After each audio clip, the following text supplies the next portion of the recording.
ดีผู้ปกครองและเด็กๆที่น่ารักทุกคนมาเจอกันอีกแล้วนะคะวันนี้ครูหนึ่งนะคะจะพาเด็กๆไปทบทวนเรื่องสีนะคะเด็กๆได้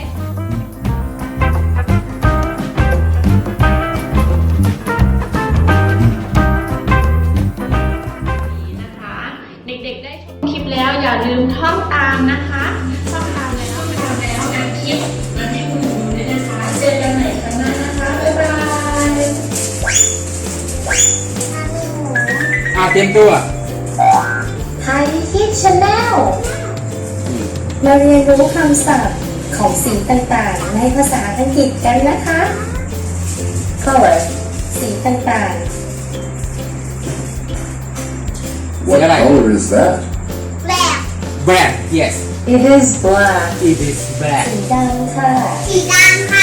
ทวนอีกครั้งนะคะ พูด black โอเคต่อไป What color is that? สี blue It is blue yes สีน้ำเงิน สีน้ำเงิน ค่ะ พูดอีกครั้งค่ะ ทวนอีกครั้งนะคะ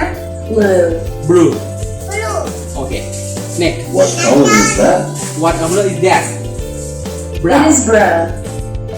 สี brown น้ำตาลค่ะทวนอีกครั้งนะ ภาษา คะ อังกฤษ brown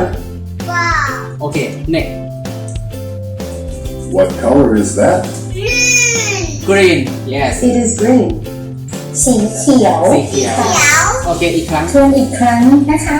green green โอเค next What color is that? orange It is orange สี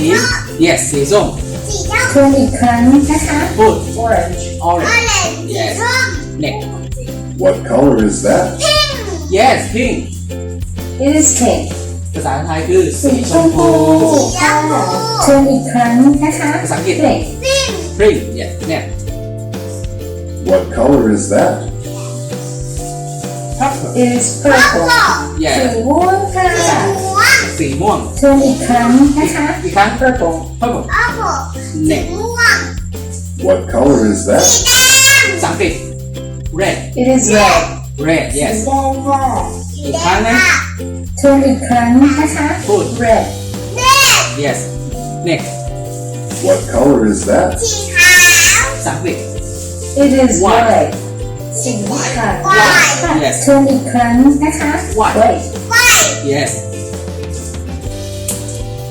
What color is that? yellow It is yellow ภาษาไทย สีเหลืองค่ะ อีกครั้งภา ท ษา วน อังกฤ อี ษ กครั้งนะคะ yellow ภาษาอังกฤษ yellow บ๊ายบาย โอเคบ๊ายบาย แล้วพบกันใหม่นะคะ สวัสดีครับ